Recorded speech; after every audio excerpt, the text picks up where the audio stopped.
हे students, good morning.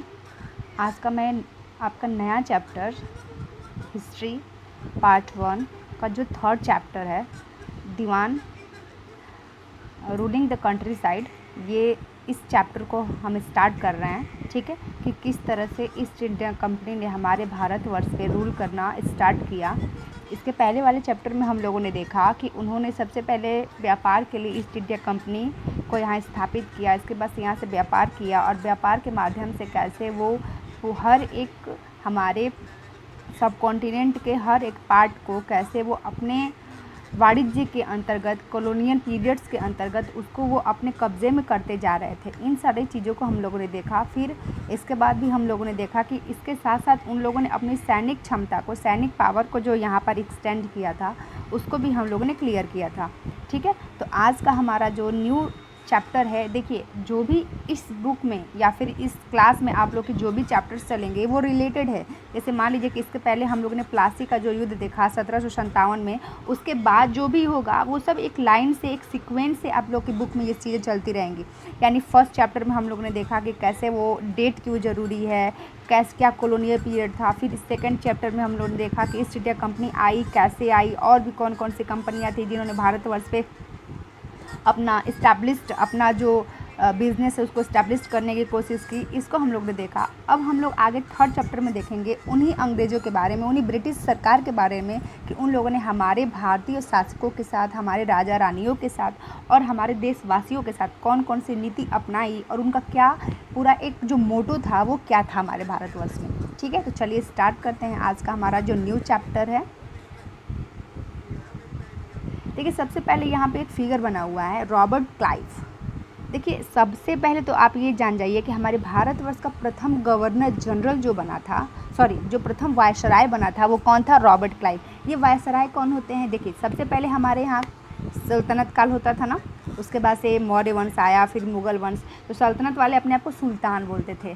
ठीक है, मौर्य काल में लोग अपने आप को शहंशाह बोलते थे, या फिर राजा, हम जो हिंदू शासक हुआ करते थे वो अपने आप को राजा बोला करते थे। तो उसी तरह से जैसे मान लीजिए अंग्रेज़ जो आए, तो इसके पहले हमारे यहाँ हम लोगों ने देखा कि नवाबों का शासन था। ठीक है, बंगाल में नवाबों का शासन था, क्योंकि जो कलकत्ता थी वही हमारी राजधानी थी। तो बंगाल में जो नवाबों का शासन था, तो बंगाल में नवाबों के शासन को हटा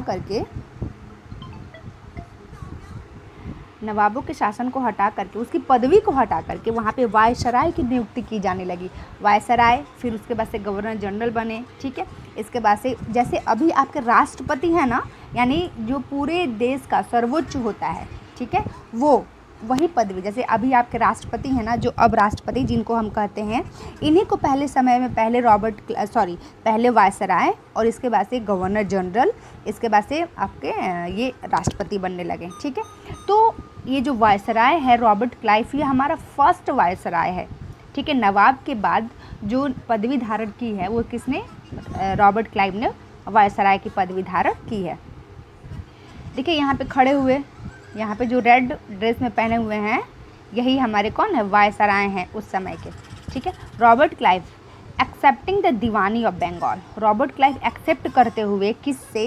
बहादुर शाह जफर उस समय थे ना, तो उनसे दीवानी को एक्सेप्ट करते हुए, लेते हुए, देखिए यहाँ पे एक पत्र है जो दिया जा रहा है।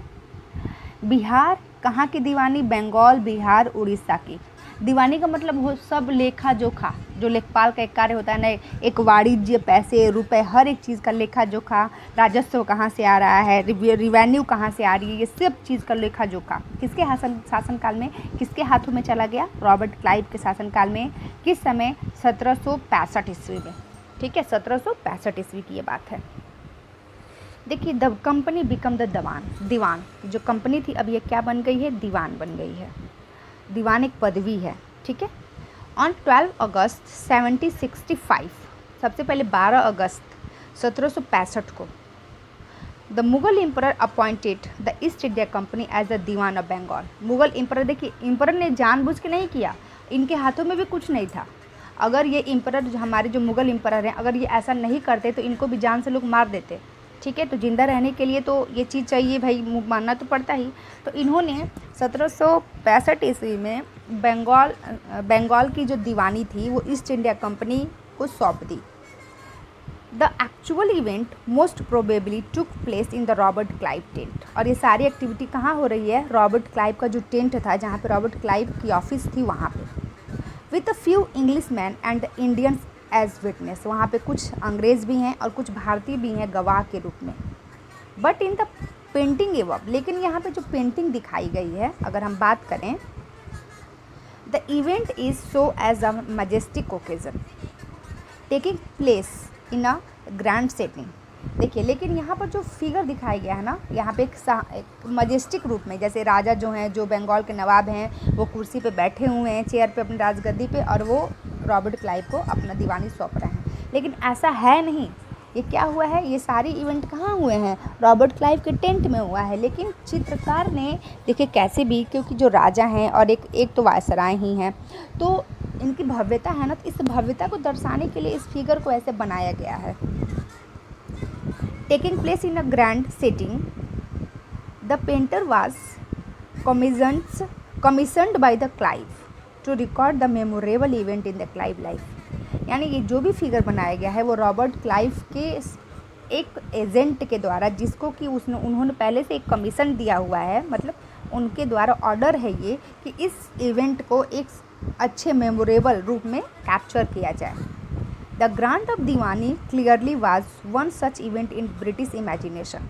दीवानी को हासिल करना दीवानी को हासिल करना अंग्रेजी सोच का एक बहुत बड़ा तथ्य था। कहने का मतलब, दीवानी प्राप्त करना इनके लिए एक बहुत बड़ा अवसर मिला। किसको? अंग्रेजों को।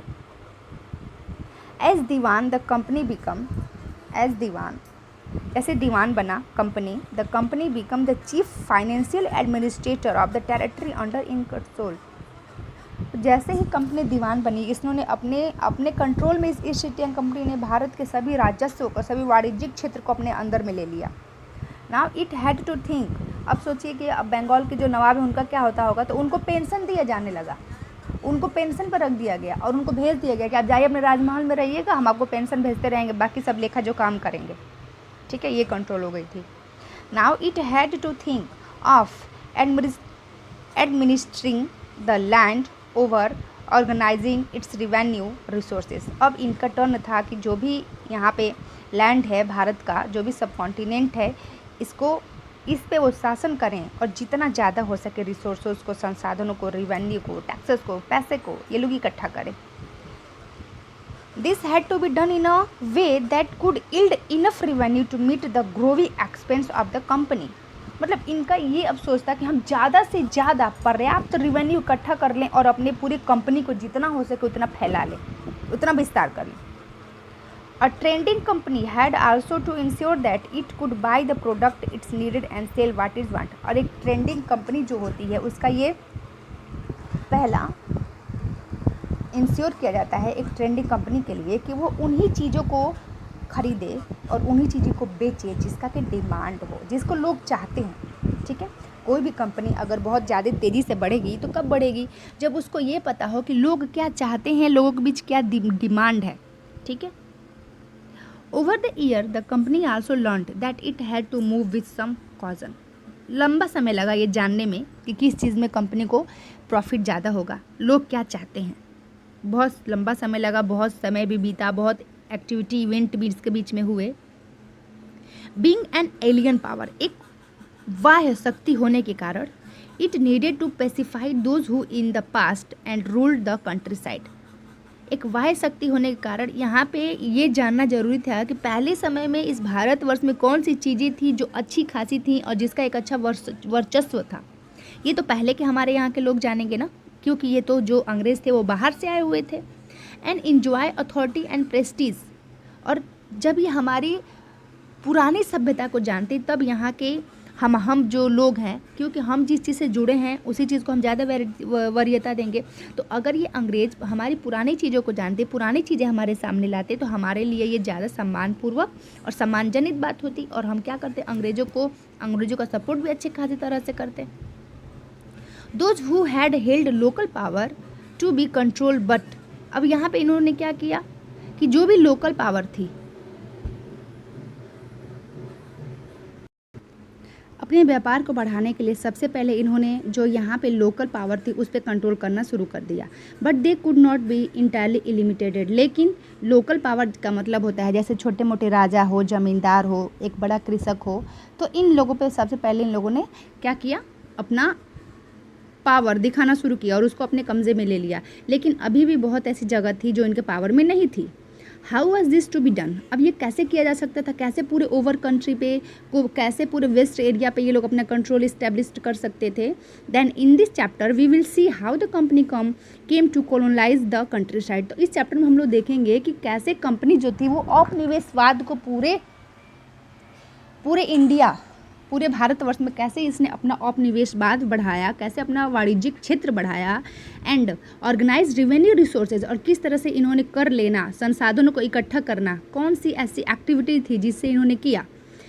Redefine the right of the people, कैसे इन लोगों ने लोगों के अधिकार को, लोगों का जो अधिकार था उसको रिफाइंड कर दिया, मतलब दूसरा उनके अधिकारों तक को बदल दिया।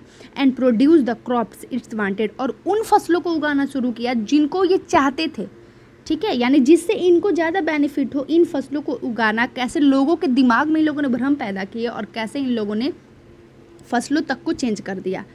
ठीक है, तो आज के लिए इतना ही रहने देते हैं बेटा, इसके आगे हम लोग कल पढ़ेंगे, जो समझ में आएगा ठीक है, नहीं समझ में आएगा तो आप हमसे पूछ सकते हैं। ठीक है, आज के लिए इतना ही, बाय बच्चों।